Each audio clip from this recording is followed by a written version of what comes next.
Eh bien, bienvenue à l'étape 5 de ce cours de montage, d'initiation au montage. Il s'agit de l'étape où je vais vous présenter le plan de travail du logiciel Adobe Premiere Élément. Donc, en voici une petite démonstration. Alors, on se retrouve ici dans le logiciel Adobe Premiere Élément. Là, on me voit, j'ai pris une pause très avantageuse. Non, il n'y en a pas de pause avantageuse, alors on va fonctionner avec ça. Donc, voici ce à quoi ressemble un projet déjà commencé sur Adobe Premiere Élément. J'ai pris déjà un projet qui avait des images dedans parce que ça va être plus facile de vous faire des démonstrations de ce qui est possible de travailler. Alors, première chose, le plan de travail. Ça ici, le grand rectangle au centre, c'est l'aperçu de ton montage. Juste en bas, ici, c'est le plan de montage, dans le fond. C'est toute ton espèce de casse-tête qui apparaît là. En haut, c'est dans le fond le produit fini. Ici, là, juste au centre, la ligne qui sépare entre les deux, il y a une possibilité d'agrandir le plan de montage ici et de rapetisser la partie visuelle de ton montage. Ça peut être pratique quand tu travailles sur plusieurs pistes. Bon, c'était une petite parenthèse. Donc, toute la zone en bas, c'est ton montage. Ici, on a une espèce de ligne du temps. On peut donc voir que ici, mon montage arrête autour de 10 minutes 40 secondes. J'ai tout en bas des options, des raccourcis vers certains effets que je peux appliquer sur mon montage, des outils, aussi des raccourcis vers certains outils. Ici, l'onglet organisateur, cliquez pas dessus, c'est complexe et c'est pas très utile à mon sens, mais bon. Rétablir, annuler. Quand on pose une action, par exemple, je décide de supprimer quelque chose, oups, et là je regrette mon choix, je peux faire je peux faire annuler ici, ou je pourrais aussi faire CTRL Z, qui pourrait être un raccourci qui fait la même chose. Ici, ce qu'on voit, c'est justement des pistes vidéo. Quand on travaille avec Adobe Premiere Élément, j'aurais dû vous dire ça en partant, il y a trois modes qui sont ici au centre. Vous pouvez, par défaut, là, il choisit tout le temps la partie, le mode rapide. Travaillez pas avec ça. Ça vous enlève la liberté que ce logiciel-là, ce pourquoi on choisit de travailler avec ce logiciel-là. Ça vous simplifie le logiciel au même titre qu'un Movie Maker ou quelque chose comme ça. Donc, allez pas là. Allez au mode expert.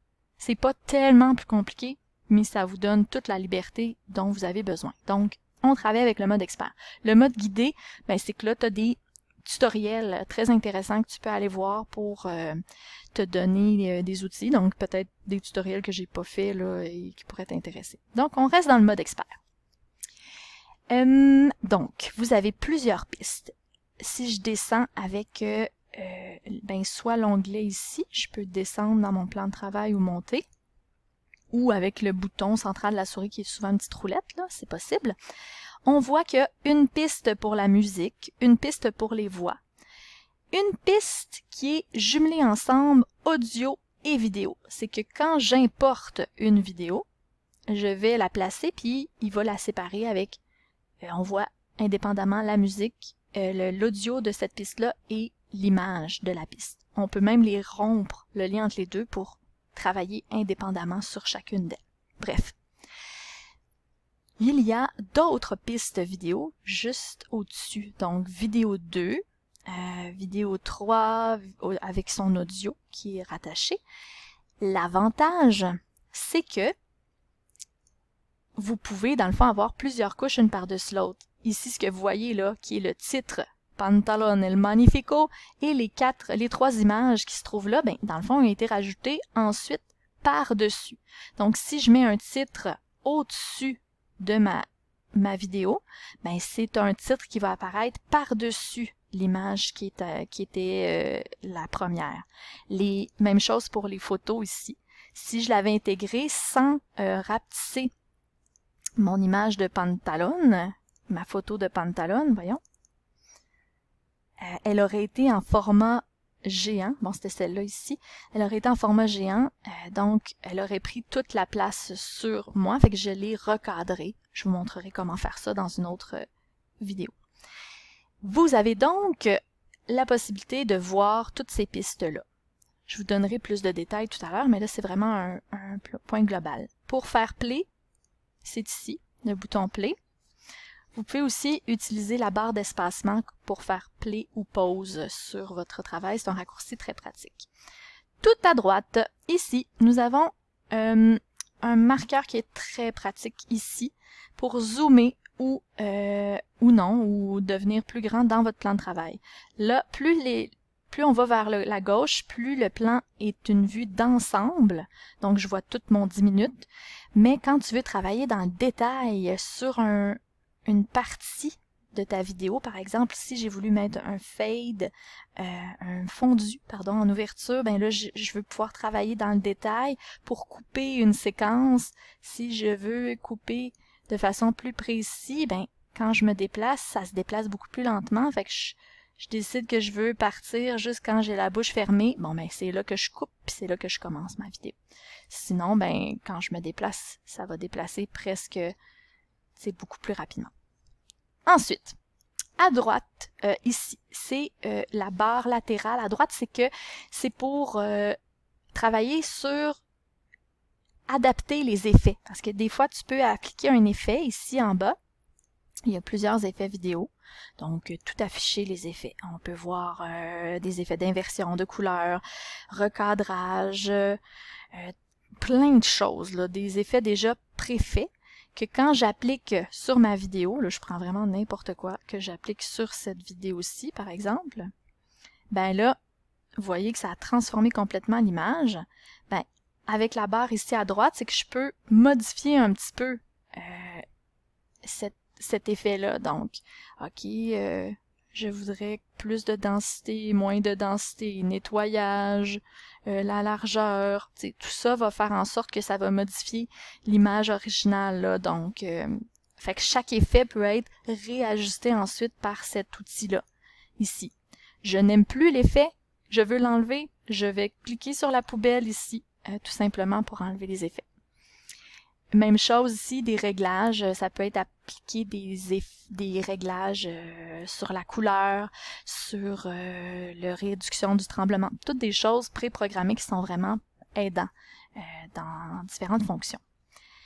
Je vais t'amener tout à droite ici, ajouter les médias. Ben là, c'est par ici qu'on va passer pour importer les vidéos. Ressources vidéo, c'est ici que tu cliques pour voir tout ce que tu as importé justement dans ton montage, puis là tu peux décider de réutiliser plus tard la même image pour telle autre partie. Donc là-dedans, tu as même les titres que tu as créés que tu peux sélectionner puis réutiliser ailleurs. Donc ça, c'est les ressources. Tu peux cliquer là pour les voir, cliquer là pour les afficher, les cacher. Tout à droite, on a ici petite option de création que je n'utilise pas, mais ici, très important, la partie exportation pour la fin quand tu veux terminer ton montage. Je vous montrerai ça dans une autre vidéo. Si tu veux voir ton film en plein écran, tu peux cliquer ici pour voir ton film en plein écran. Escape pour en sortir. Et ici, nous avons le titre et enregistrer pour faire l'enregistrement de tes modifications. Tout en haut. Et là, tu as fichier, édition, éléments. Tout ça, c'est toutes les fonctions possibles et imaginables que tu peux retrouver parfois ici, en bas, dans les modes en raccourci. Mais sinon, tu sais, je peux mettre un fondu ici en mettant une transition, un fondu au noir. Je mets un fondu au noir ici. Il s'applique sur, bon là je l'appliquerai pas pour vrai là, mais il pourrait s'appliquer, mais je pourrais aussi décider d'aller dans les mêmes fonctions que je peux trouver ici. Donc dans le montage, je vais trouver comment ajouter un fondu, etc., faire le rendu, mettre des titres. Tout ça ici est accessible pour les différentes options, donc on reverra de façon plus précise par la suite. De façon générale, c'est pas mal ça. pour ce qui est du plan de travail. C'est à partir de ça que vous allez pouvoir vous amuser à appliquer différents effets. Il y a un élément ici dont je vous avais pas parlé, c'est le petit onglet rendu. Bon, justement, en cliquant dessus, on voit, ça affiche la fonction, à quoi ça sert faire un rendu. Mais un rendu, ça peut être intéressant de le faire pour obtenir une lecture plus homogène, de meilleure qualité. Quand tu es en train de lire puis que tu as appliqué plusieurs effets sur ton montage, tout ce qui est la barre orangée ici, des fois, ça va devenir un peu plus ardu, puis ça va donner l'impression que c'est saccadé, puis qu'on voit pas les effets. Fait qu'en pesant, en appuyant sur rendu, comme ça, là, il va se mettre à faire un processus qui va rendre plus fluide. Vous voyez ici, ça progresse, mais ici aussi, la ligne qui était orangée va devenir verte, ce qui va faire que, dans le fond, le logiciel va avoir plus... va rendre cette section-là qui a été faite de façon plus fluide. Fait que ça peut être pratique. Là, je vais l'annuler parce que ça prend quand même un certain temps à faire. Même si je l'annule, vous voyez, le rendu au début a été fait. Fait que ça fait que c'est peut-être plus fluide en ouverture. Je pourrais passer un petit peu rapidement les outils ici utiles. Donc, les outils, ici, vous avez plusieurs choses. Vous pouvez décider dans un film de faire image figée, donc de faire une capture d'écran dans le fond, puis d'en faire une image fixe que vous allez utiliser à un autre moment donné. Vous pouvez créer un menu, mais ça c'est moins intéressant. L'autre qui est très intéressant, c'est le remappage temporel. Ça permet de faire des accélérés ou des ralentis dans une partie de votre vidéo. Donc on peut doubler le temps puis que ça fait que ça passe super vite, ou on peut le ralentir puis de le mettre vraiment lentement. Sinon, c'est pas mal ce que je trouve utile à vous montrer. Ici, les transitions, mais c'est tout ce qui est fondu entre. Donc, entre deux vidéos, des fois, ça coupe raide. Mais ça peut être super beau quand c'est une même scène puis qu'on veut juste changer de point de vue. Mais si on veut que ce soit plus fluide, ben on pourrait mettre une séquence. Fait qu'il y a différentes... Là, moi, c'est les plus utilisées fréquemment. Tu peux faire transition vidéo tout affiché. Puis là, vous avez plein de sortes que vous pouvez tester. Vous l'appliquez, vous prenez, puis vous l'appliquez sur votre vidéo.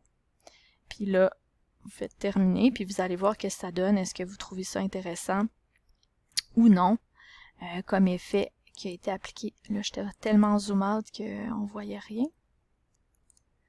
Donc, là, on voit ici la petite flèche bleue. C'est l'effet que je viens d'ajouter.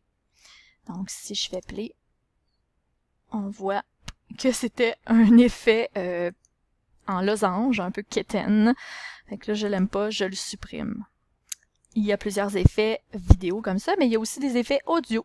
Les plus fréquemment utilisés, c'est d'augmenter le gain ou de réduire le gain, mais je vais vous montrer une façon souvent plus pratique de le faire qu'avec ça.